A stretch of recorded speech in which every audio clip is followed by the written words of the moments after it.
Hey dear restless mind, tonight we sail backward through time to a mosquito-choked riverbank in the autumn of 1718, where the muddy waters of the Mississippi Delta meet a struggling French outpost that will one day become New Orleans.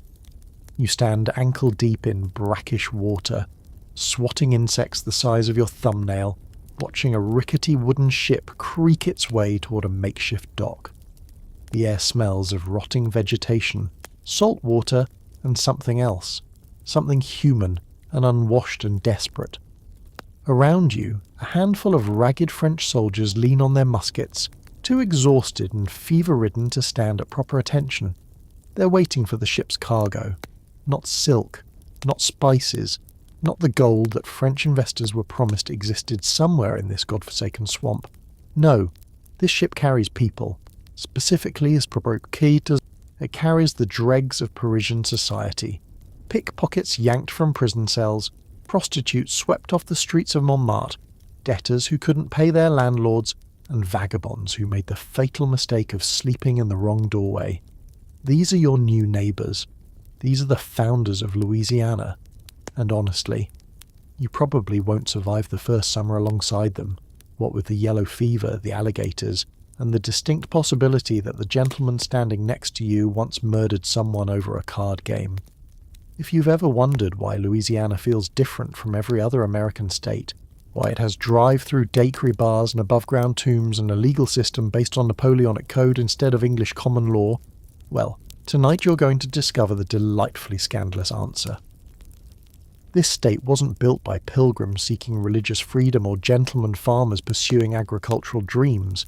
It was built by society's rejects, shipped across an ocean against their will, and somehow they created one of the most vibrant cultures in American history.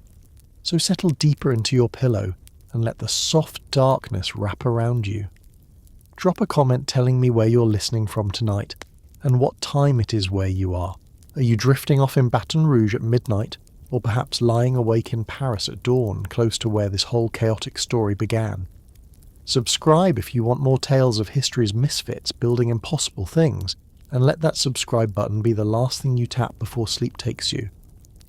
Now close your eyes and let me carry you back to France, back to the early 1700s, where a king had a problem and a colony had nobody willing to live in it.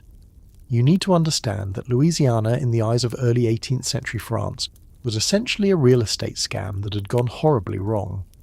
The French had claimed this massive swathe of territory in 1682 when René Robert Cavelier, Sieur de la Salle, paddled down the Mississippi River and boldly declared everything the river touched now belonged to King Louis XIV. Very generous of him, considering none of it was actually his to give. The indigenous peoples who had lived there for thousands of years might have had some opinions about this declaration, but nobody asked them. For the next few decades, France did almost nothing with Louisiana. They established a few trading posts. They sent some missionaries to convert Native Americans to Catholicism. They drew optimistic maps showing resources that didn't exist, and cities that were nothing more than a handful of leaky huts. The colony was hemorrhaging money and producing absolutely nothing of value. Worse still, nobody in France wanted to go there. Word had filtered back across the Atlantic about what Louisiana was actually like. A humid, swampy, disease-ridden hellscape where you were equally likely to die from malaria, starvation, or being eaten by something with scales and too many teeth. By the early 1700s, the French government was getting desperate. King Louis XIV had sunk enormous sums into this colonial venture, and his advisors kept assuring him that Louisiana would eventually produce wealth. It had to. They'd invested too much to admit failure, but wealth required workers, and workers required people, and people required convincing, and absolutely no sane French citizen was volunteering for Louisiana duty. So the government started getting creative, and by creative, I mean morally questionable in ways that would make a modern ethicist faint dead away. The first solution seemed obvious enough: empty the prisons. France in the early 1700s had an abundance of people locked up for various offences, from serious crimes like theft and assault to minor infractions like vagrancy, debt, or simply being poor in the wrong place at the wrong time. The criminal justice system was not particularly concerned with proportional punishment. You could end up in a prison for stealing bread or for the crime of having no fixed address. These prisoners cost money to feed and house, and they weren't contributing anything to society. Louisiana needed bodies. The prisons had bodies. The math was simple. Beginning around 1717, French authorities began systematically selecting prisoners for deportation to Louisiana. The selections weren't random. Officials generally avoided sending violent murderers or anyone they thought might cause too much trouble, but the criteria were loose enough that all manner of petty criminals found themselves suddenly informed that their sentence had been commuted. Instead of serving out their time in a French jail, they would be serving France in a different way, by becoming colonists in the New World, whether they wanted to or not. You might think some of these prisoners would be grateful. A chance at freedom even in a distant swamp surely beats rotting in a cell, and some were, at least initially. But word travels fast, even in the 18th century. Prisoners talked to guards who talked to other prisoners who had talked to sailors who had actually been to Louisiana. The stories that came back were not encouraging. They spoke of colonists dropping dead from fevers that turned your skin yellow. They described insects that swarmed so thickly you could barely breathe. They mentioned the indigenous peoples who weren't always pleased about French intrusion, the snakes that could kill you with a single bite, and the endless, back-breaking labour of trying to carve civilization out of a swamp. For many prisoners, Louisiana didn't sound like freedom. It sounded like a death sentence with extra steps. But the French government wasn't asking for volunteers, they were issuing orders. Convicts were rounded up, chained together, and marched to port cities like La Rochelle and Lorient.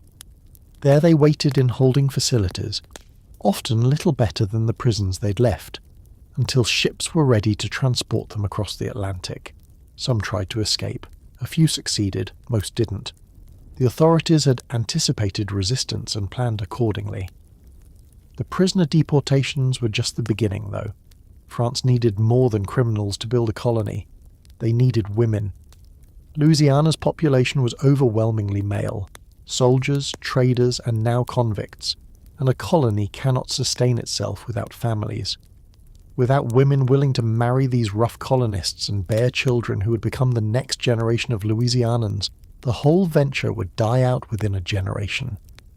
And so the French government turned its attention to another population they considered expendable, the prostitutes of Paris.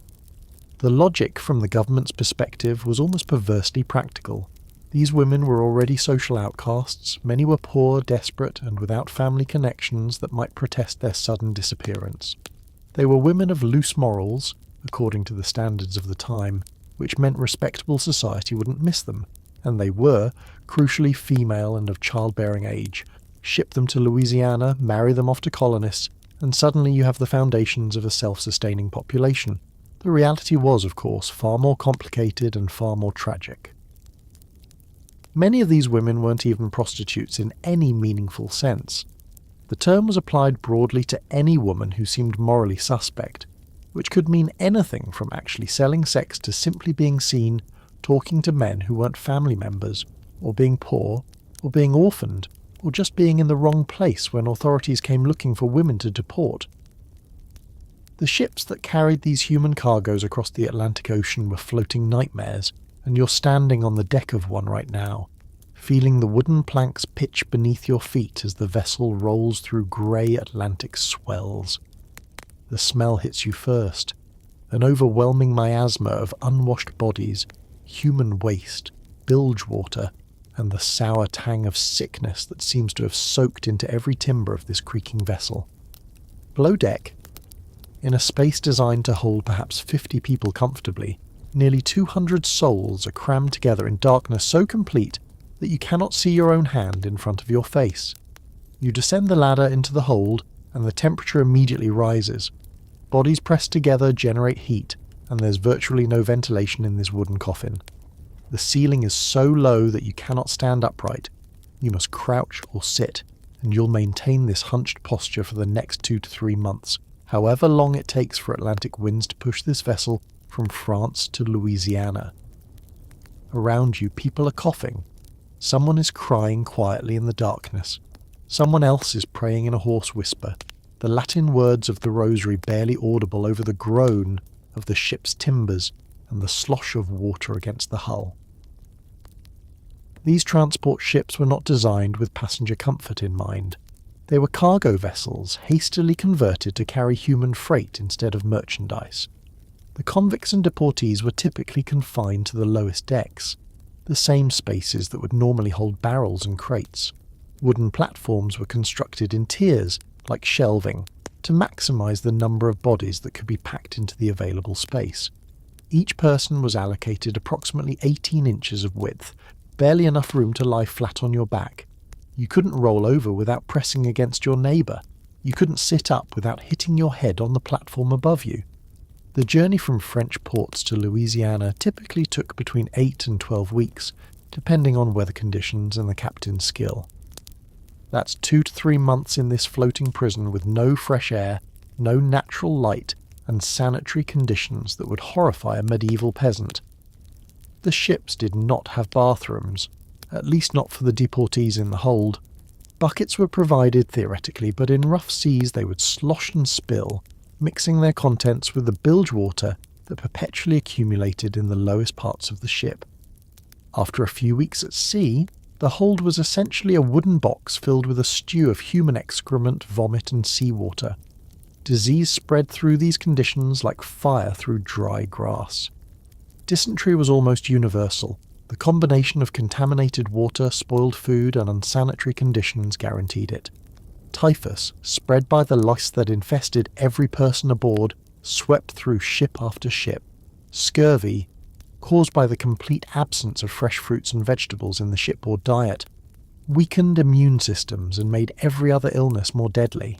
Smallpox, when it appeared, could kill a third of the passengers before the ship reached its destination. The food provided to deportees was barely adequate to sustain life under the best conditions, and these were not the best conditions. The standard ration consisted of hard biscuits, often already weevil-infested before the ship left port, dried beans or peas, and salt pork or beef that had been preserved in brine for so long it had turned grey and tasted more of salt than meat. Fresh water was rationed strictly, usually about a litre per person per day, which sounds reasonable until you consider the heat of the hold and the salt content of the preserved foods. Many deportees suffered from constant desperate thirst. Ship captains and their crews viewed the deportees with a mixture of contempt and fear. Contempt because these were criminals and prostitutes, the refuse of French society, people considered barely human by the standards of the day. Fear because 200 desperate people, even chained and weakened, still outnumbered the crew significantly. Mutinies were a real possibility, and captains knew it. The solution was to keep the deportees weak, confined and controlled through violence when necessary. Guards were posted at the entrances to the hold. Deportees were rarely allowed on deck, sometimes never, for the entire voyage. Those who caused trouble, who complained too loudly, who tried to steal extra food or water were beaten. Those who fought with fellow prisoners were whipped. Those who attempted to organise resistance were sometimes killed outright, their bodies thrown overboard as warnings to others. The captains had been given considerable latitude in how they managed their human cargo. Nobody back in France would question them too closely about deaths en route. These were criminals, after all. Expendable. The death rates on these transport ships were staggering, comparable to the mortality rates on slave ships crossing the Atlantic during the same period. Some vessels lost a quarter of their passengers before reaching Louisiana. Others lost half. A few particularly cursed voyages arrived with more dead than living. The bodies were disposed of in the only practical way available, thrown overboard to the sharks that learned to follow these ships, knowing that meals would be regularly provided. Those who survived the crossing were permanently marked by the experience. You can imagine what 2 or 3 months of near starvation, constant illness, and psychological trauma does to a person. The deportees who stumbled off the ships in Louisiana were not the same people who had boarded in France. They were thinner, weaker, often suffering from diseases they would never fully recover from. Many bore the physical scars of shipboard punishments, whip marks on their backs, missing teeth from beatings, limbs damaged in struggles with guards. All of them bore psychological scars that don't show on the body but never quite heal. And here's the darkly funny thing, well, funny in that horrible way that makes you laugh to keep from crying. The deportees who survived the voyage often found that Louisiana was somehow worse than the ship. At least on the ship, the misery had a visible endpoint. Louisiana's misery seemed to stretch on forever. The women aboard these ships faced additional horrors that history books often gloss over in the interest of maintaining a family-friendly narrative. Packed into holds with male prisoners, guarded by sailors who viewed them as less than human, these women had virtually no protection from assault. Ship records occasionally mention punishments meted out to crew members for improper conduct with female deportees, but these punishments were rare and usually light. A few lashes, perhaps a reduction in pay. The message was clear. These women's bodies were not considered worthy of real protection. Some women arrived in Louisiana already pregnant from assaults during the voyage. Others arrived so traumatized that they could barely function. All arrived knowing that their immediate future involved being married off to strange men in a strange land. Men who were often criminals themselves. Men who'd been living in Louisiana long enough to become half wild from the isolation and hardship. The French government's plan to create happy colonial families through forced marriage was built on a foundation of extraordinary suffering. The ships themselves became notorious in French ports. Sailors who served on transport vessels to Louisiana often had difficulty finding other work afterward. Other captains didn't want crew members who had participated in what everyone quietly recognized as a shameful business. The ports where deportees were loaded developed their own grim infrastructure, holding facilities, warehouses converted to temporary prisons, chains and shackles stored for easy access when the next shipment of human cargo arrived. Local populations in these port cities had mixed reactions to the deportation operations. Some supported them enthusiastically. Getting rid of criminals and undesirables seemed like a public service. Others were disturbed by what they witnessed: the weeping women, the children too young to understand what was happening, the elderly prisoners who everyone knew would never survive the voyage. Occasionally, townspeople would attempt to help deportees escape before they could be loaded onto ships. These rescues were rare, but they happened often enough that authorities eventually began conducting the loading operations at night, or in areas away from public view. The French Crown, for its part, preferred not to think too closely about what the deportation policy actually meant in practice. Official documents described the policy in dry bureaucratic language: transportation of undesirable elements, colonial population enhancement, forced emigration of vagabonds and persons of ill repute.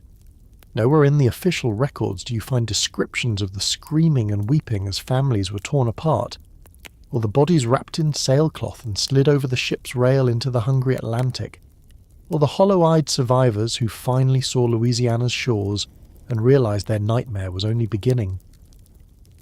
But the ships kept coming. Year after year, throughout the late 1710s and into the 1720s, vessel after vessel made the crossing from France to Louisiana, each one carrying its cargo of convicts and outcasts. The French government had committed to populating this colony, and they would not be deterred by mere human suffering.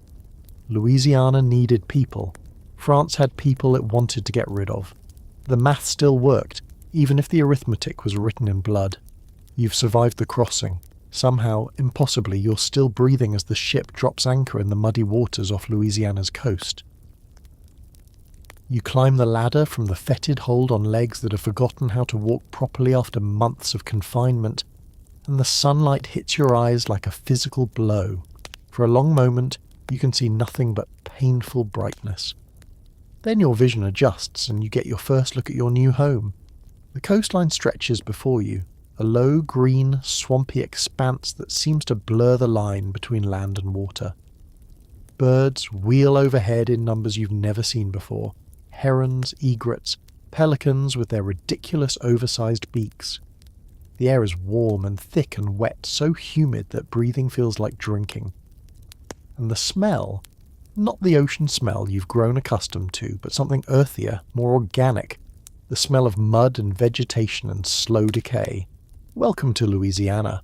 Your sentence in France may be over, but your real punishment is just beginning. The convicts who stepped off those transport ships represented an extraordinary cross-section of French society's unwanted.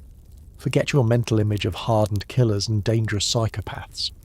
The French government specifically avoided sending their most violent offenders to Louisiana. Those people were too dangerous, too likely to cause problems in a colony that was already struggling to maintain order. Instead, the deportees were predominantly people whose crimes would barely register as crimes today. People who had fallen afoul of a legal system that criminalised poverty almost as enthusiastically as it criminalised actual wrongdoing. The largest category of deportees was vagabonds, people without fixed addresses, without steady employment, without the documentation that French authorities increasingly required of their citizens. In early 18th century France, simply being homeless was a crime. The legal term was vagabondage, and it could get you arrested, imprisoned, and ultimately shipped across the Atlantic to die in a swamp. Many of these vagabonds were rural peasants whose farms had failed, or urban workers whose trades had disappeared, or soldiers discharged from the army without pensions or prospects. They weren't criminals in any meaningful sense. They were just poor, and being poor in the wrong place at the wrong time was enough to land you on a ship to Louisiana. Smugglers formed another significant portion of the deportee population. France in this era maintained strict controls on trade, with heavy taxes on salt, tobacco, and various other commodities. A thriving underground economy existed to circumvent these taxes, and those caught participating in it faced severe penalties. Salt smuggling alone accounted for thousands of arrests annually. Salt was taxed so heavily that many ordinary families couldn't afford to buy it legally, creating both demand for contraband and a steady supply of smugglers to be caught and punished. These weren't criminal masterminds. They were often farmers or labourers trying to supplement meagre incomes by moving untaxed goods from one village to another.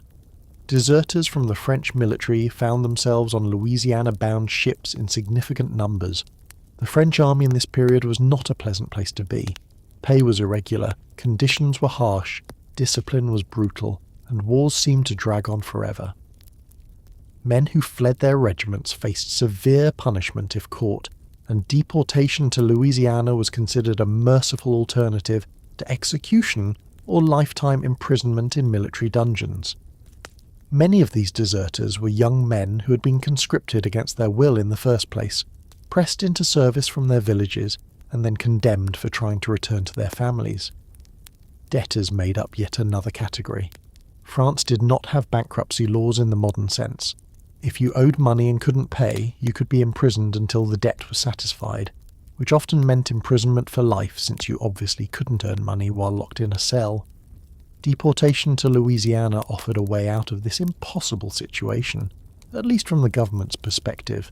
The debtor would be removed from France, freeing up prison space, and would theoretically have the opportunity to work off their debts through colonial labour. In practice, of course, the debts were simply forgotten. Nobody was keeping careful accounting of what a colonist in Louisiana owed to a creditor back in Paris. Thieves of various sorts rounded out the criminal contingent. Pickpockets, burglars, shoplifters, and those convicted of receiving stolen goods. Again, we're not talking about master criminals here. Many had stolen food because they were hungry, or clothing because they were cold, or small valuables because they saw no other way to survive. The French legal system made little distinction between stealing a loaf of bread and stealing a nobleman's silver. Both were theft, both were punishable, and both could get you transported to Louisiana. What's particularly striking about these deportees is how many of them were young. The French government preferred to send people who could actually work, building, farming, clearing land, and that meant selecting for youth and physical fitness. Many deportees were teenagers, some as young as 14 or 15. Children who had been caught stealing or who had been living on the streets without family found themselves shipped to the New World before they were old enough to fully understand what was happening to them. These young people would grow up in Louisiana, would marry and have children of their own, would become the ancestors of families that still live in the state today. The convicts arrived in Louisiana to find a colony in desperate need of everything they could provide. There were no houses waiting for them, no prepared farmland, no infrastructure of any kind beyond a few crude settlements clinging to the riverbanks. They were immediately put to work on whatever projects the colonial administration deemed most urgent. For many, this meant clearing land, chopping down the dense forest that covered much of Louisiana, pulling stumps, burning brush, trying to create spaces where crops could be planted. The work was backbreaking under the best circumstances, and these were not the best circumstances. The Louisiana climate was unlike anything these French deportees had experienced. Summers were brutally hot, with temperatures and humidity levels that could kill a person working outdoors. Winters were milder than in France, but still brought cold snaps that caught inadequately clothed colonists by surprise. And then there was the rain, sudden, violent thunderstorms that could dump inches of water in an hour, flooding the low-lying settlements and turning cleared fields back into swamps overnight. The deportees had no appropriate clothing, no shelter worthy of the name, and no experience with conditions like these. Disease killed convict labourers in staggering numbers. Yellow fever, transmitted by the mosquitoes that swarmed in Louisiana's swamps, struck down healthy adults with terrifying speed. A person could feel fine in the morning and be dead by nightfall. Their skin turned the jaundiced yellow that gave the disease its name. Malaria was even more common, causing recurring fevers that weakened victims over months and years, leaving them vulnerable to every other illness that came along. Dysentery, that old enemy from the transport ships, continued to plague the colonists, spread by contaminated water supplies and poor sanitation. The convicts who survived the first year, and survival rates were genuinely that grim, with some estimates suggesting that fewer than half of deportees lived to see their second Louisiana summer, found themselves transformed into something they had never expected to become: pioneers.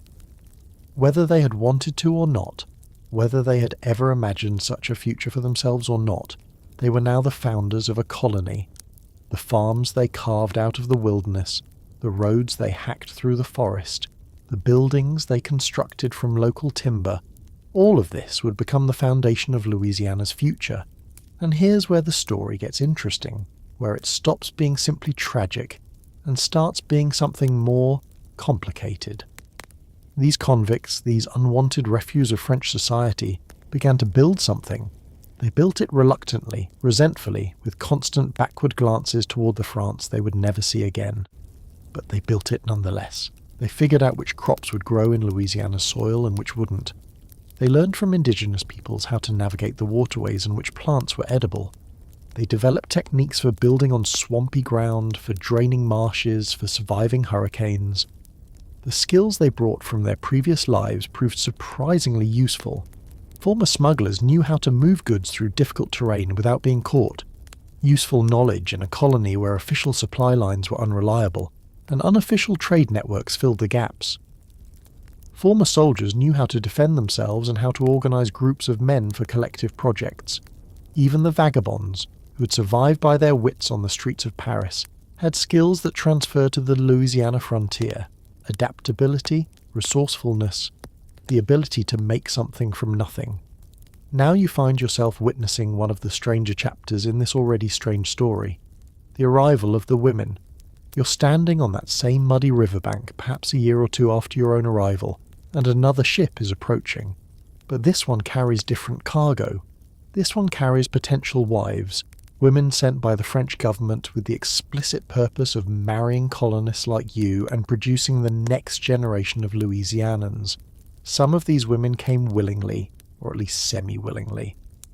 Others were forced aboard just as surely as any convict. All of them are about to discover that matrimony in colonial Louisiana bears little resemblance to anything they might have imagined back in France. The first organised shipments of women to Louisiana consisted largely of prostitutes, and women deemed morally undesirable by French authorities. This wasn't accidental, it was policy. The reasoning, if you can call it that, was brutally pragmatic. These women were already disgraced in the eyes of respectable French society. They had nothing to lose by being shipped to Louisiana, and colonial officials assumed, with the casual sexism of the era, that women who had sold their bodies in France would be perfectly content to give their bodies in marriage to rough frontiersmen in the New World. It was still using their bodies for male benefit, after all. what difference did the specific arrangement make? The women themselves might have had some thoughts about this logic, but nobody asked them. These early female deportees arrived in Louisiana to find a desperate male population waiting for them. Men who had been living in the colony for years without female companionship were suddenly presented with shiploads of potential wives. The matching process was not romantic. In some cases, colonial officials essentially auctioned women off to the highest bidders. In other cases, they assigned women to men based on arbitrary criteria: military rank, length of time in the colony, perceived usefulness to the colonial enterprise. The women's preferences were rarely considered. They had been sent to Louisiana to become wives and mothers, and they would fulfill that function whether they liked their assigned husbands or not. Many of these forced marriages were predictably disastrous. Women found themselves bound to men they had never met, men who had been living rough in the swamps for years and had largely forgotten whatever social graces they might once have possessed. Domestic violence was common and rarely punished.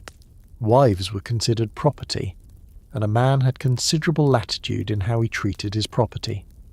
Some women ran away from their husbands, fleeing into the wilderness or seeking protection with indigenous communities. Some were caught and returned, some disappeared entirely, their fates unknown. But here's the thing that complicates the narrative: some of these marriages actually worked. Some women from the streets of Paris found that Louisiana, for all its hardships, offered something France never had: opportunity. A woman who had been scorned and marginalized in France could become a respected matriarch in Louisiana. Her past didn't follow her across the Atlantic. Nobody in the colony cared that she had once sold herself in Parisian alleys. What mattered was whether she could work, whether she could bear children, whether she could help build something lasting in this new land. The French government, meanwhile, was receiving disturbing reports about the quality of colonists being produced by the deportation policy. Colonial officials wrote letters complaining that the women being sent were unsuitable, too old, too sick, too accustomed to vice to become proper wives and mothers. The convict men were little better. The officials grumbled.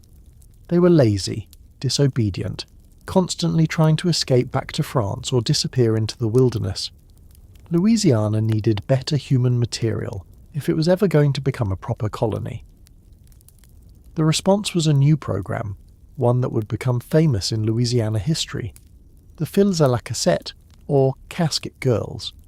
Beginning around 1719 and continuing through the 1720s, the French government began recruiting a different class of women for Louisiana. These were not prostitutes or criminals.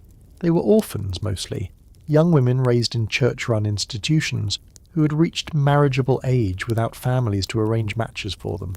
They were poor but respectable, uneducated but virtuous, exactly the kind of women that colonial officials believed Louisiana needed.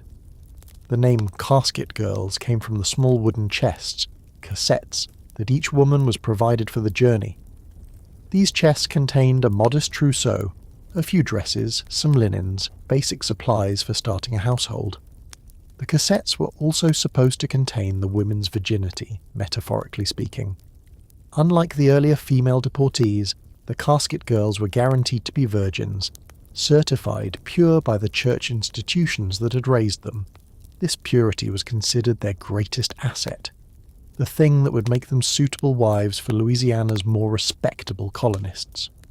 The casket girls arrived in Louisiana with tremendous fanfare, well, as much fanfare as a struggling swamp colony could manage. Colonial officials treated them as precious cargo, housing them in convents and churches while suitable husbands were identified. The matching process for casket girls was more careful than it had been for the earlier female deportees. Officials attempted to pair women with men of appropriate social standing to ensure that marriages had at least some chance of success. The women were given slightly more say in their matches, though slightly more still meant relatively little by modern standards. Interestingly, the casket girls became legendary in Louisiana culture far beyond their actual numbers. Only a few hundred women arrived through this program, yet within a generation, it seemed like every respectable Louisiana family claimed descent from a casket girl. Nobody wanted to admit that their great-grandmother had been a Parisian prostitute shipped to Louisiana against her will. Everybody wanted to claim the virtuous orphan with her little chest of linens. The casket girls became a founding myth, a way for Louisiana families to construct respectable origins out of what had actually been a far messier reality. The truth, of course, was that most Louisiana colonists were descended from the earlier, less respectable female arrivals. The women from the streets and prisons of France had children just as surely as the casket girls did. More children, in many cases, since they had arrived earlier and had more time to establish families. But those origins were quietly forgotten, written out of family histories, replaced with stories of virtuous orphans carrying their modest cassettes down gangplanks into the Louisiana sunshine. You can still see this mythology at work in Louisiana today.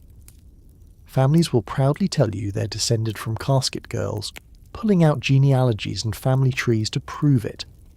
What they usually can't explain is how they're descended from casket girls when the math doesn't add up, when there were only a few hundred casket girls but apparently millions of descendants.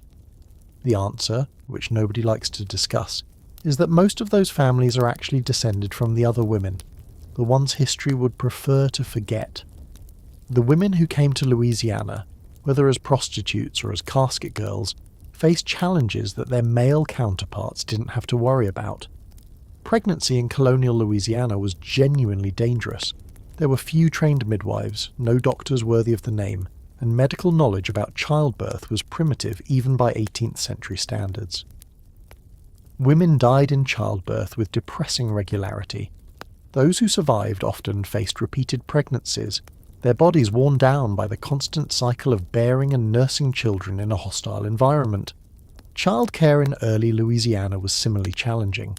Children died of the same diseases that killed adults: yellow fever, malaria, dysentery, but in even higher numbers. A woman might bear 10 children and see only 3 or 4 survive to adulthood. The psychological toll of this constant loss is difficult to imagine from our modern perspective, where child mortality is rare enough to be genuinely shocking. For Louisiana's early mothers, burying children was a regular occurrence, a grief that came again and again throughout their lives, and yet these women persisted. They raised the children who survived. They maintained households under impossible conditions. They preserved cultural traditions from France while adapting to Louisiana's unique circumstances. They cooked French recipes with local ingredients, creating the fusion cuisine that would eventually become famous.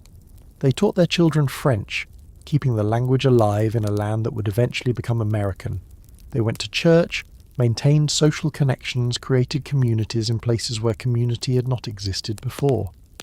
The role of women in building Louisiana is often overlooked in historical accounts that focus on male explorers, male administrators, male labourers. But the colony could not have survived without the women who were shipped there willingly or unwillingly to become wives and mothers.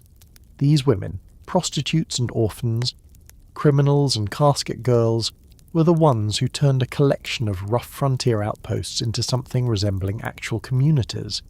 They were the ones who raised the next generation, who passed on knowledge and culture, who kept families together through hardship and loss. Some of these women found love, genuine love, in Louisiana. It seems almost impossible given the circumstances, the forced marriages, the traumatic journeys, the difficult conditions. But human beings are remarkably adaptable. Couples who had been thrown together by bureaucratic fiat sometimes grew into genuine partnerships. The shared struggle of building a life in Louisiana created bonds that might never have formed under easier circumstances. You can find traces of these relationships in historical records, wills that speak of beloved spouses, letters that express genuine affection, grave markers placed side by side. The women and convicts arriving in Louisiana were only part of a much larger, much stranger story. One involving financial schemes so audacious they make modern stock market bubbles look quaint by comparison. You're about to meet the man who turned Louisiana from a failing colonial backwater into the hottest investment opportunity in Europe, and then crashed the entire French economy in the process. His name was John Law, and he was either a visionary genius or history's greatest con artist, depending on who you ask and when you ask them. John Law was Scottish, which already made him somewhat exotic by French standards. He had fled Britain after killing a man in a duel over a woman, because of course he had, and spent years wandering Europe, gambling professionally and developing unconventional theories about money and banking. Law believed that national wealth wasn't based on gold and silver sitting in treasury vaults, but on money actively circulating through an economy. This was actually a remarkably sophisticated insight for the early 18th century. Unfortunately, Law's good ideas were thoroughly mixed with terrible ones, and he was about to test all of them on France. By 1716, France was essentially bankrupt. The recently deceased Louis XIV had spent the treasury dry on wars and palaces, leaving his successor with debts that seemed impossible to pay. John Law arrived with a proposal that must have sounded like magic to desperate French officials. He would create a bank that issued paper money, use that paper money to revitalise the economy, and solve France's financial problems through the alchemy of credit. The French government, having few better options, decided to let this charming Scottish gambler experiment with their entire monetary system. Law's bank was initially successful enough that he was given an even grander project, the Company of the West, later renamed the Company of the Indies, which was granted a monopoly on all trade with Louisiana and other French colonial possessions. Here's where Louisiana enters the story, because Law needed to convince French investors that Louisiana was worth investing in. And Louisiana, as we've established, was a mosquito-infested swamp that had killed most of the people sent there and produced nothing of value. So Law did what any sensible financial promoter would do. He lied, extravagantly, creatively, with the full backing of the French government's propaganda apparatus. The marketing campaign for Louisiana was unlike anything Europe had seen before. Pamphlets were printed describing Louisiana as a paradise on earth, a land of unlimited fertility where crops practically grew themselves. Maps were published showing prosperous cities that existed only in cartographers' imaginations. Illustrations depicted well-dressed colonists living in elegant houses, being served by happy indigenous people who had apparently been delighted to welcome French civilization. The Mississippi River was portrayed as a highway to fabulous wealth, with gold and silver mines just waiting to be discovered in the interior. None of this bore any resemblance to reality, but reality was thousands of miles away, and most French investors had never met anyone who had actually been to Louisiana. The ones who'd been there and returned, the rare survivors who made it back to France, were generally not the sort of people who moved in investment circles. The disconnect between Louisiana's marketing and Louisiana's reality was complete, and the investment scheme worked. Spectacularly well at first. Shares in Law's company soared in value. French aristocrats who had never worked a day in their lives became paper millionaires overnight. The word millionaire itself was coined during this period to describe the new fortunes being made. People sold their estates, their jewels, their family heirlooms to buy more shares. The streets outside Law's offices in Paris became so crowded with would-be investors that the government had to send soldiers to maintain order. One hunchback reportedly made a fortune by renting out his back as a writing desk for people completing share transactions on the street. You're witnessing the first modern stock market bubble, and it's absolutely unhinged. But bubbles require fuel, and the fuel for this particular bubble was supposed to be Louisiana's actual economic productivity. Law needed to demonstrate that Louisiana was generating real wealth, real trade, real returns on investment, and Louisiana was doing nothing of the kind. The colony was still struggling to feed itself, still losing colonists to disease faster than they could be replaced, still producing nothing that anyone in France actually wanted to buy. Law needed more colonists more quickly to at least create the appearance of a thriving colony. This is when the deportation programs shifted from systematic to frantic. The French government had already been shipping convicts and prostitutes to Louisiana, but now they needed bodies, any bodies, in much larger numbers. The criteria for deportation expanded dramatically. It was no longer enough to be a convicted criminal or a known prostitute. Now you could be grabbed off the streets of Paris simply for looking poor, for being in the wrong neighbourhood, for failing to produce identification when challenged by authorities. The roundups became known as the Bandouliers du Mississippi, the Mississippi Bandits, named for the officials who conducted them. These men prowled the streets of Paris at night, arresting anyone who seemed like a suitable candidate for deportation. Young men were grabbed from taverns, beggars were swept up from church steps, women were seized from their lodgings on trumped-up charges of prostitution. Children, actual children, were taken from the streets and shipped to Louisiana without their parents' knowledge or consent. Some estimates suggest that thousands of people were kidnapped in this manner, transported to Louisiana against their will, with no trial, no legal process, no opportunity to protest. The bandoliers didn't limit themselves to the genuinely destitute. Some began grabbing people who were merely poorly dressed, or who happened to be walking alone at night, or who simply looked vulnerable. Cases were reported of servants being kidnapped while running errands for their employers. Apprentices disappeared on their way to work. A few people from genuinely respectable families were caught up in the sweeps, and their angry relatives began making noise. The situation became a genuine scandal when some of the kidnapped individuals turned out to have connections, relatives with money, employers who missed them, fiancés who demanded answers. Suddenly, the deportation policy wasn't affecting only the invisible poor. It was affecting people who mattered, people who could complain to officials and expect to be heard.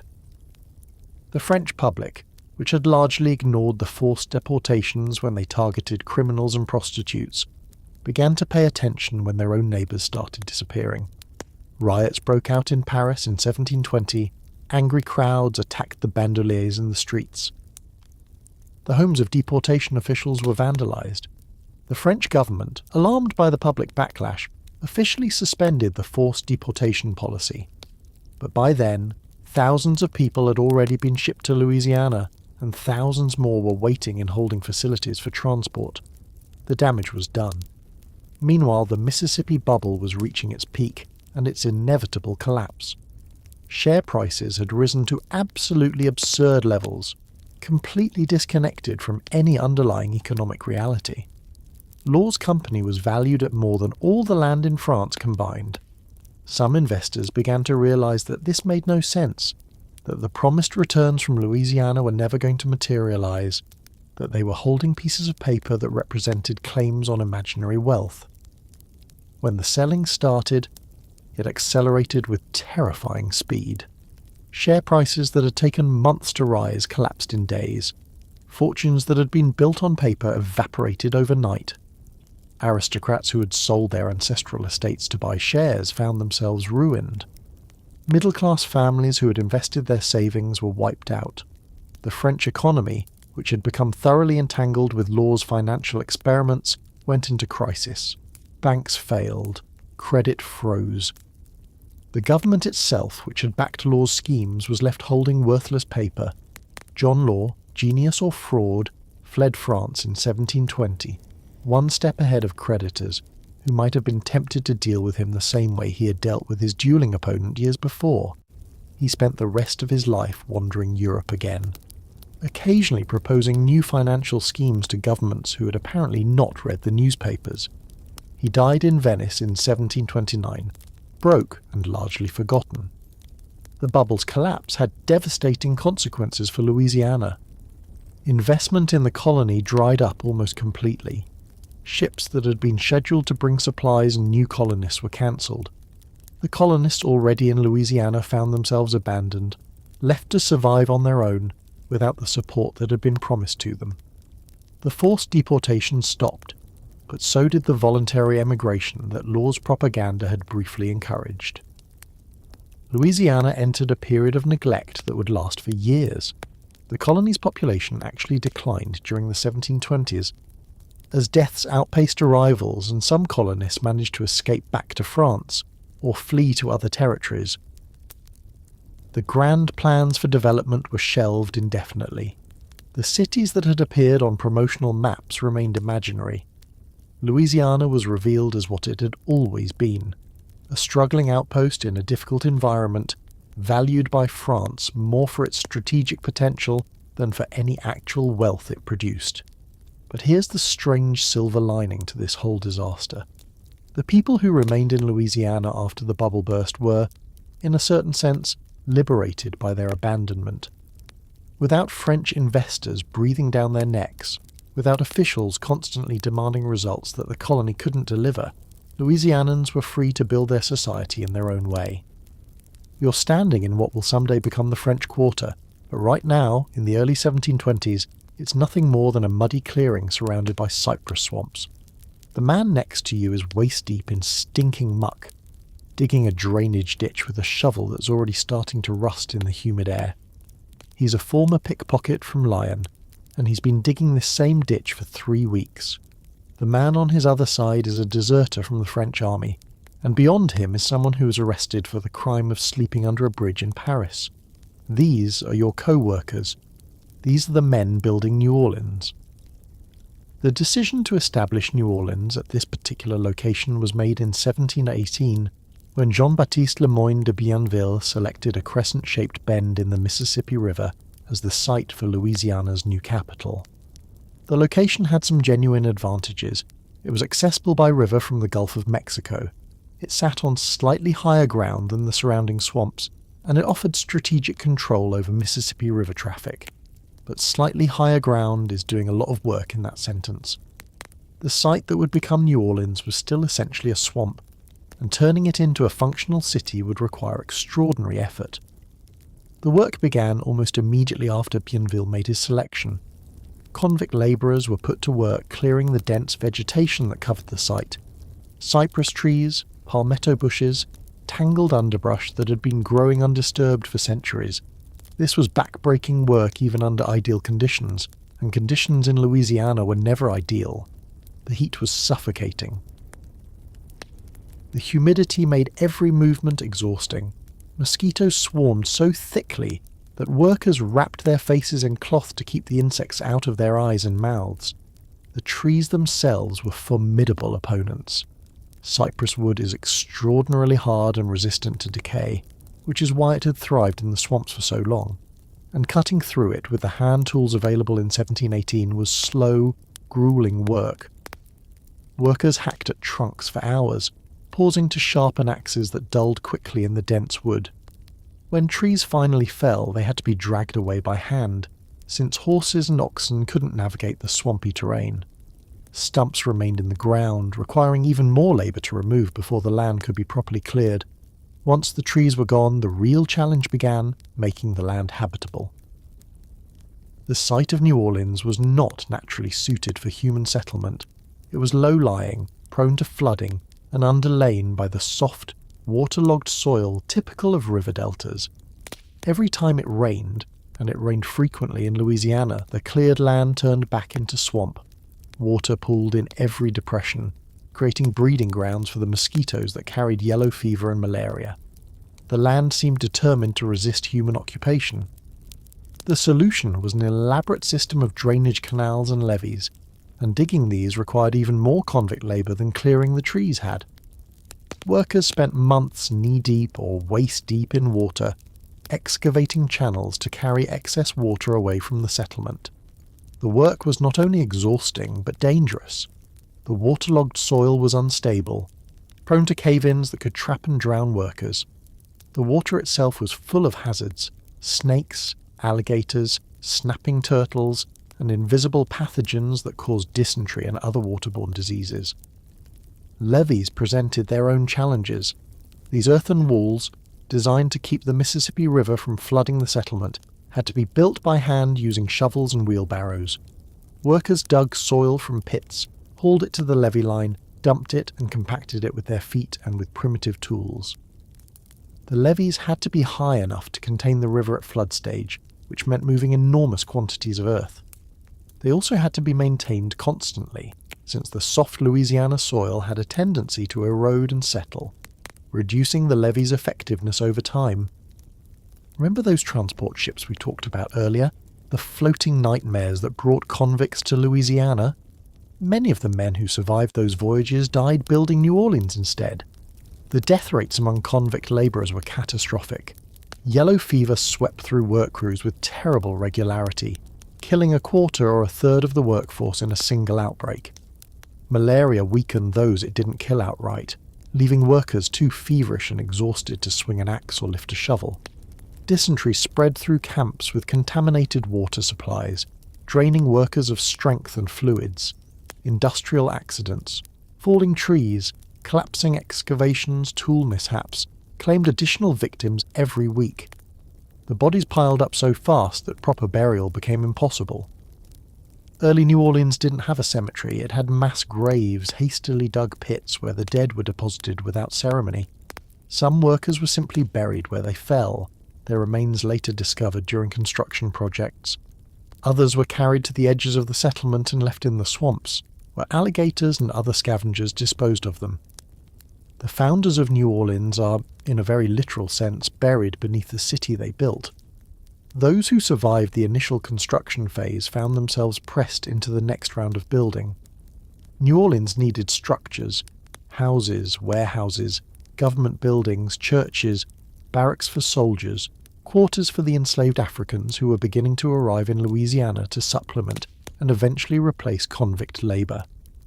The city's first buildings were crude affairs, wooden structures thrown together quickly with whatever materials were available.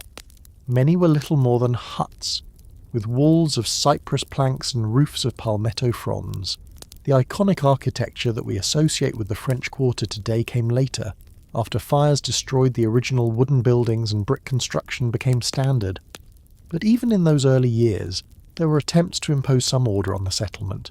Bienville commissioned an engineer named Adrien de Pouget to design a formal street grid for New Orleans, with a central square, the Place d'Armes, now Jackson Square, as the focal point. The grid pattern was laid out in 1721, with streets arranged in neat perpendicular lines that completely ignored the irregular topography of the site. Convict labourers were responsible for implementing this plan, clearing the lots designated for buildings, grading the streets, and constructing the drainage ditches that ran alongside the roadways. The street grid required constant maintenance since the soft ground had a tendency to swallow improvements. Streets that were graded and levelled would sink back into mud within months. Drainage ditches filled with silt and debris. The civilizing geometry of Porger's plan was in constant conflict with the wild, watery landscape it was imposed upon. Building materials were a persistent problem. Louisiana lacked the stone quarries that provided construction material in France, and importing stone from overseas was prohibitively expensive.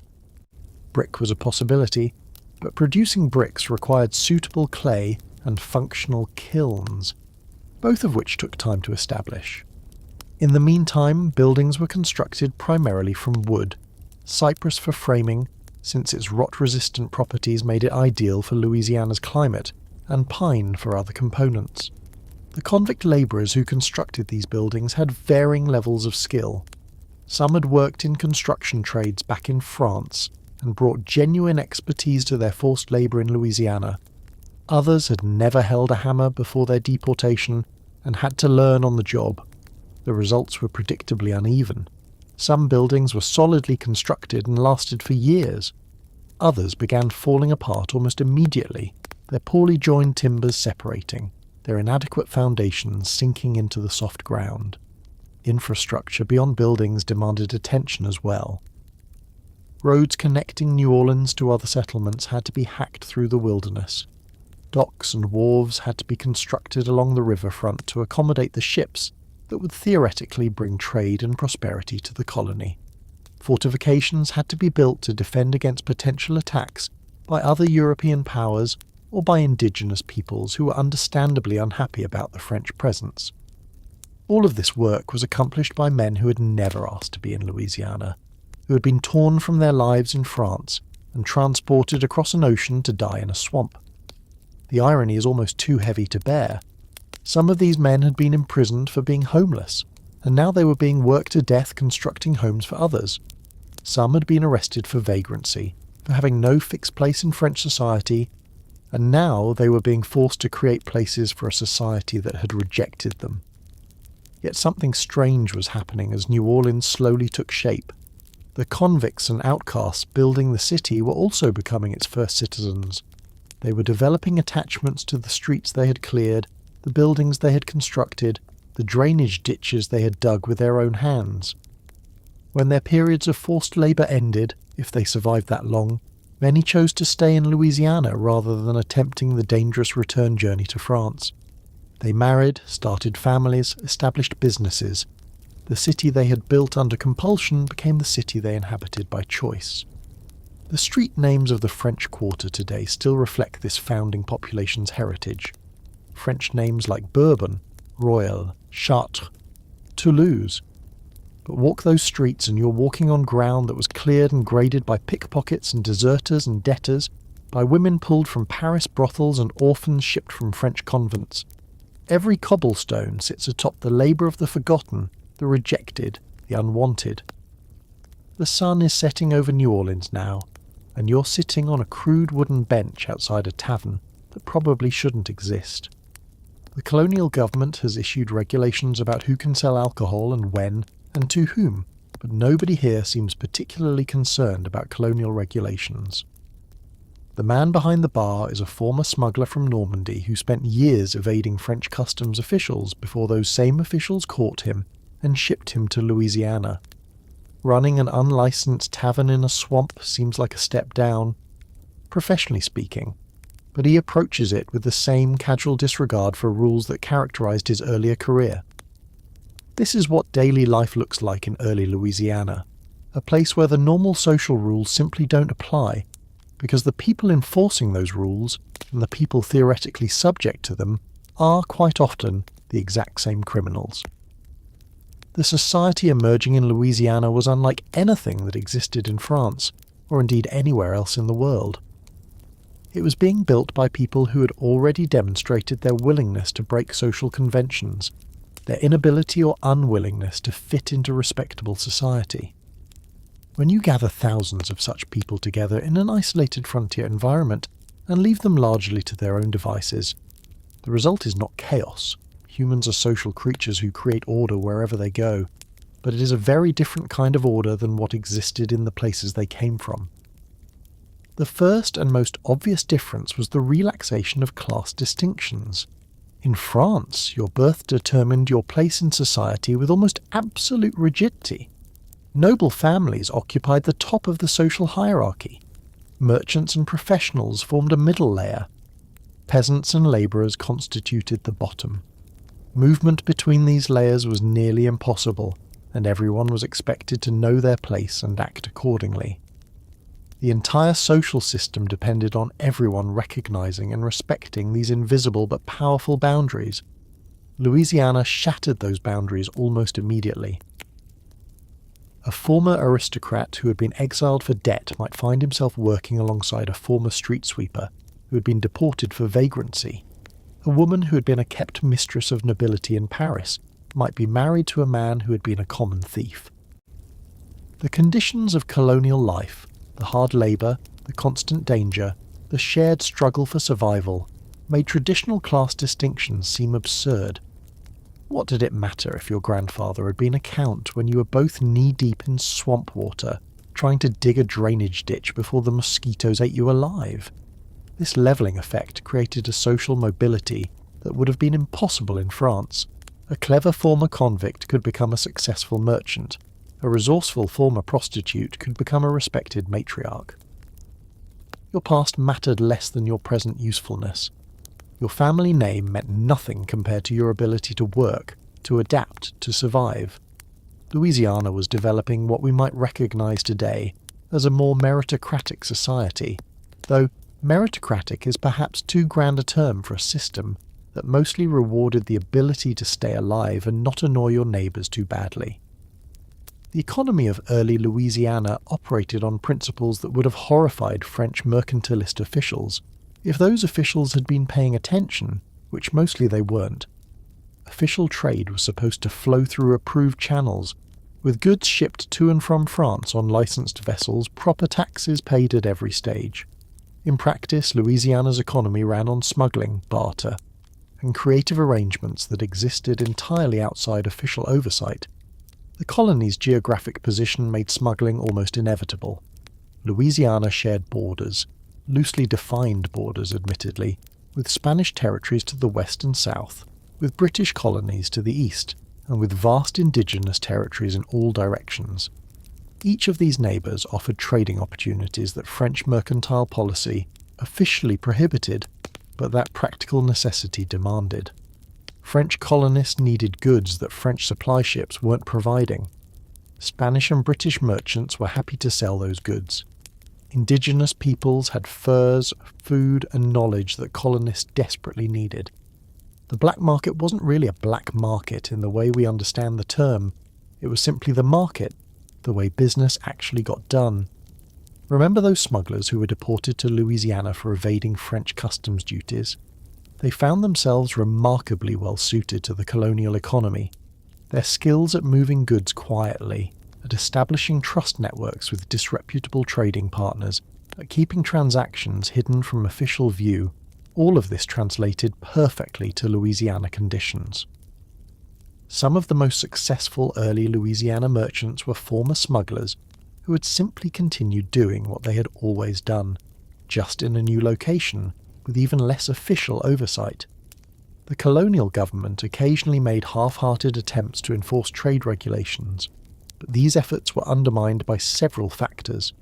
First, the government officials themselves were often participants in the smuggling economy. You couldn't pay officials properly when the colony was broke, so officials supplemented their incomes through side dealings.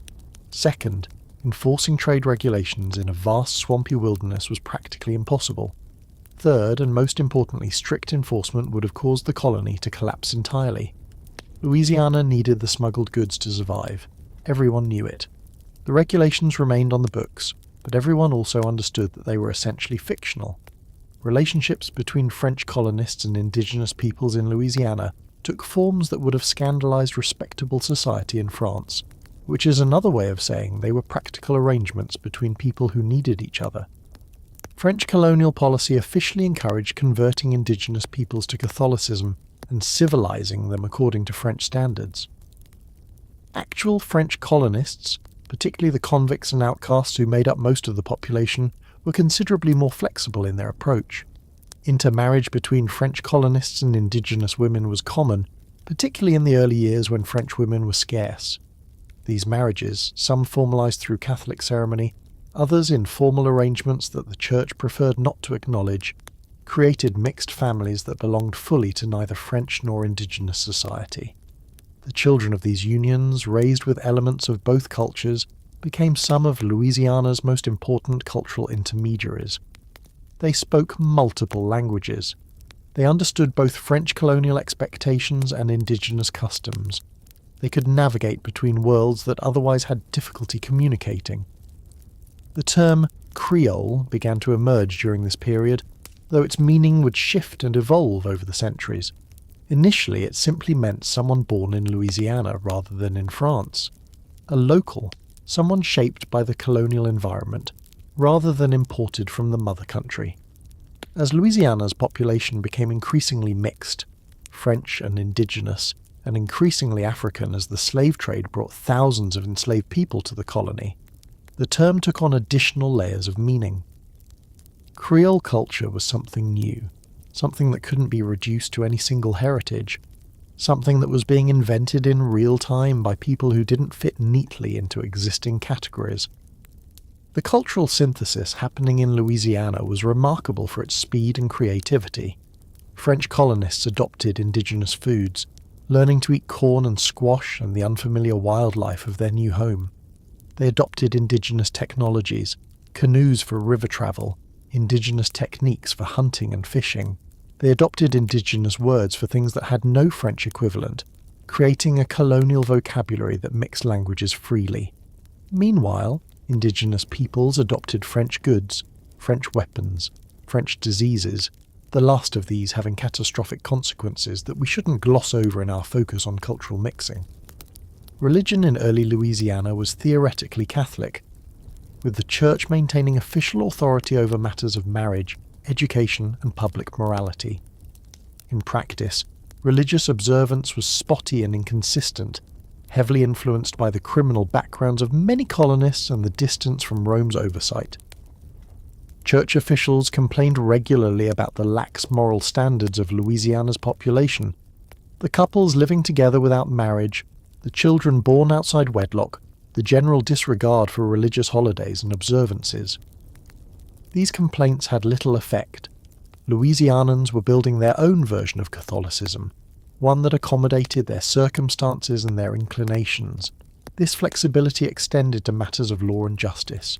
Louisiana was supposed to operate under French law, administered by French officials according to French procedures. The reality was considerably messier. Crimes that would have been seriously prosecuted in France were often overlooked or handled informally in Louisiana. Communities developed their own methods of resolving disputes and punishing wrongdoing. A man who stole from his neighbours might face official prosecution, or might simply be beaten by those neighbours and warned not to do it again. Both systems operated simultaneously, with people choosing whichever seemed more appropriate to their situation. The flexibility of Louisiana's social order created space for behaviours and identities that French society strictly prohibited. Women exercised more independence in Louisiana than their counterparts in France, partly from necessity. With men frequently absent or dead, women had to manage households, businesses, and farms themselves, and partly from the general loosening of social controls. People of mixed heritage found niches in Louisiana society that wouldn't have existed in places with stricter racial hierarchies. Even sexual and gender nonconformity, while not exactly celebrated, found more tolerance in Louisiana's live-and-let-live environment than it would have in France's more rigid social structure. You're walking through modern-day New Orleans now, perhaps down Bourbon Street on a Saturday night, and everywhere you look you see echoes of those convict ships and casket girls, those smugglers and prostitutes who somehow built a city from nothing. The music spilling out of doorways carries rhythms that trace back through centuries of cultural mixing. The drinks being handed through take-out windows, yes, drive-through decories are legal here because of course they are, represent a relationship with alcohol that most American states would find scandalous. The above-ground tombs in the cemeteries reflect practical adaptations to swampy ground that the original forced settlers figured out through bitter experience. Everything about this place is different, and now you know why. Louisiana's legal system remains the most visible legacy of its unconventional origins. While every other American state bases its legal framework on English common law, the system of precedent and judicial interpretation inherited from Britain, Louisiana operates under a civil law system derived from the Napoleonic Code. This isn't just a technical distinction for lawyers to argue about. It reflects something fundamental about Louisiana's identity and its historical separation from the rest of what would become the United States. The Napoleonic Code came to Louisiana through France, of course, and it stuck even after the Louisiana Purchase transferred the territory to American control in 1803. American officials tried repeatedly to impose common law on Louisiana, and Louisiana repeatedly refused. The legal system that had governed the colony's early years, with its different approaches to property rights, family law, and civil procedures, had become part of Louisiana's identity. Changing it would have meant becoming just another American state, and Louisianans even then seemed to sense that their differentness was worth preserving. The practical effects of this legal distinction ripple through Louisiana life in ways that outsiders often find baffling. Louisiana doesn't have counties, it has parishes, an ecclesiastical term reflecting the Catholic Church's historical role in colonial administration.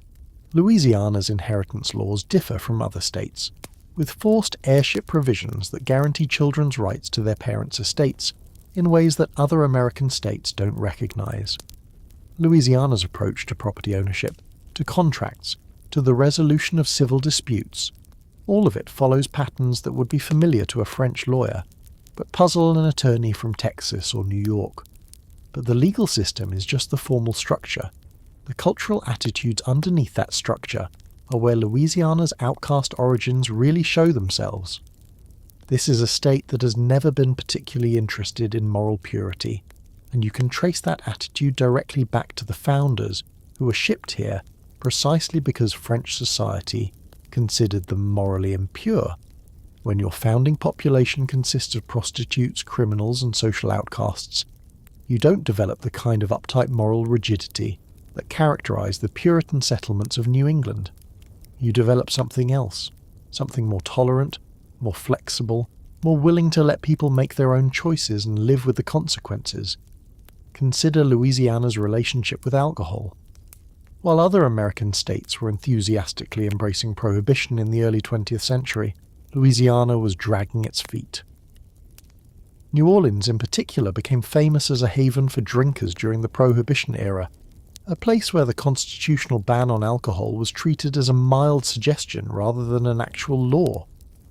This wasn't new. Louisiana had always had a relaxed attitude toward drink, going back to those unlicensed taverns run by former smugglers that we visited a few sections ago.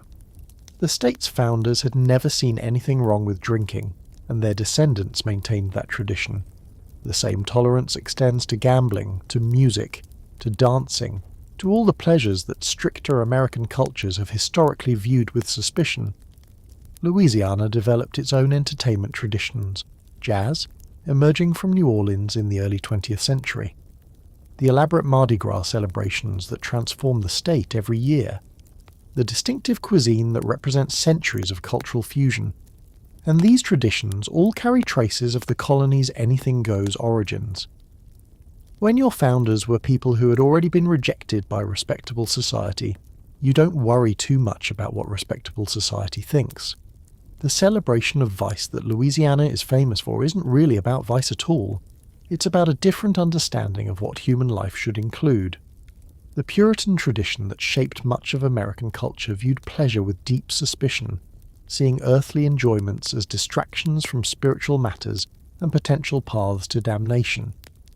Louisiana's founders, coming from Catholic France and shaped by their experiences of marginalization and suffering, developed a different philosophy. Life was short and hard, so you might as well enjoy it while you could. Good food, good drink, good music, good company. These weren't sins to be avoided, but blessings to be embraced. This philosophy embedded itself so deeply in Louisiana culture that it persists today, centuries after the original convict ship stopped arriving. Louisiana consistently ranks among America's most socially tolerant states on matters of personal behavior. Not coincidentally, it also ranks among America's states with the highest rates of various social problems, poverty, incarceration, health issues, because tolerance for personal choices doesn't automatically translate into effective social policy. Louisiana's live and let live attitude has costs as well as benefits, and honest observers have to acknowledge both.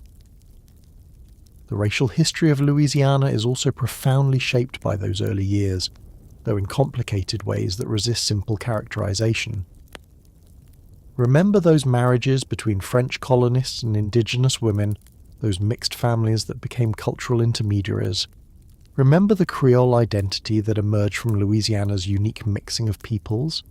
This created a social structure that was different from the rigid black-white binary that developed in most American slave states. Louisiana, under French and Spanish rule, developed a system of plaçage, formalized relationships between white men and free women of color that had no equivalent in English colonies. Free people of color in Louisiana achieved levels of education, property ownership, and social status that would have been impossible in Virginia or South Carolina. This didn't mean Louisiana was some kind of racial paradise. It emphatically was not. But it did mean that racial categories in Louisiana were more fluid, more negotiable than in other parts of the American South. When Louisiana became American, Anglo-American racial attitudes began pushing against this more flexible system, trying to impose the rigid categories that existed elsewhere. The struggle between these two approaches, Louisiana's traditional complexity versus American binary thinking, played out over decades and continues in various forms today. Louisiana's racial history is painful and often brutal, like racial history throughout America, but it's also distinct, shaped by origins that differed from other southern states. The outsider status that characterized Louisiana's founders has become, paradoxically, a source of pride for their descendants. Louisianans have always known they were different from other Americans, and they've learned to celebrate that difference rather than apologize for it. The state's tourism industry is built largely on this distinctiveness, on the promise that visitors will experience something in Louisiana that they cannot find anywhere else in America. The food, the music, the architecture, the festivals, the attitude, all of it marketed as delightfully deviant, cheerfully outside the American mainstream. This embrace of outsider status creates interesting tensions with the rest of the country. Louisiana sometimes seems to exist in deliberate opposition to American norms, preserving traditions and attitudes that other states have abandoned. The drive-through daiquiri shops that visitors find so astonishing are almost a point of pride, a way of saying that Louisiana follows its own rules. The elaborate above-ground tombs in New Orleans cemeteries, necessitated by the same high water table that the original convicts struggled against, have become tourist attractions and symbols of Louisiana's unique relationship with death. Even Louisiana's political culture reflects these founding influences. The state has a long history of colourful, corrupt, and thoroughly entertaining politicians, figures like Huey Long, who dominated Louisiana politics in the 1930s with a combination of genuine populism and shameless self-dealing. This political tradition, which appalls good government advocates and delights political observers, traces back to the colony's early years when official authority was weak and personal relationships mattered more than formal rules. Louisiana politics has always been transactional, personal, and slightly shady, and Louisianans seem mostly fine with that. The question of what Louisiana might have become if it had been settled differently, by Puritans seeking religious freedom, say, or by gentlemen farmers pursuing agricultural wealth, is ultimately unanswerable. But it's worth contemplating what was gained by Louisiana's actual origins.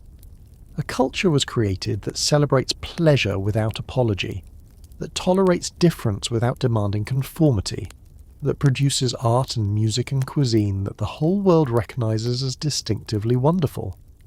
The convicts and prostitutes and social outcasts who were shipped to Louisiana against their will created something that no one could have predicted, a place that generations of their descendants have chosen to call home, and that millions of visitors seek out every year precisely because it's like nowhere else on Earth. The founders of Louisiana would probably be amazed to see what their suffering produced. They were not trying to create anything, they were just trying to survive, to get through one more day in the swamp, to avoid dying from fever or snakebite or despair. Yet survive they did, enough of them to establish families and traditions and ways of living that have persisted for 3 centuries.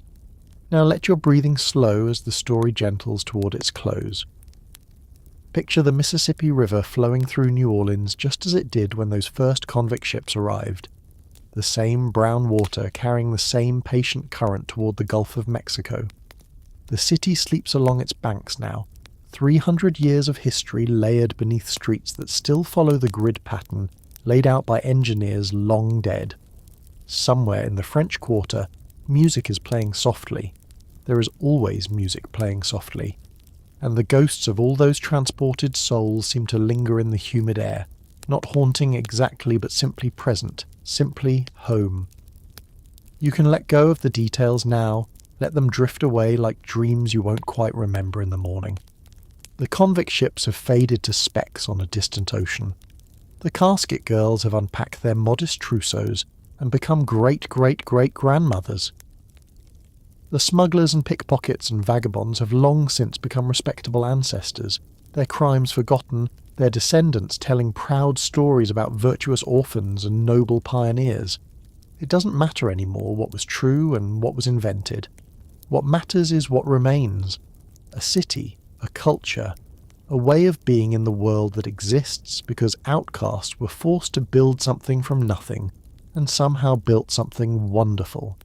The river keeps flowing, the music keeps playing, and Louisiana keeps being gloriously, defiantly, unapologetically itself, a reminder that the rejected and the forgotten sometimes create the most beautiful things, that what respectable society throws away sometimes becomes treasure.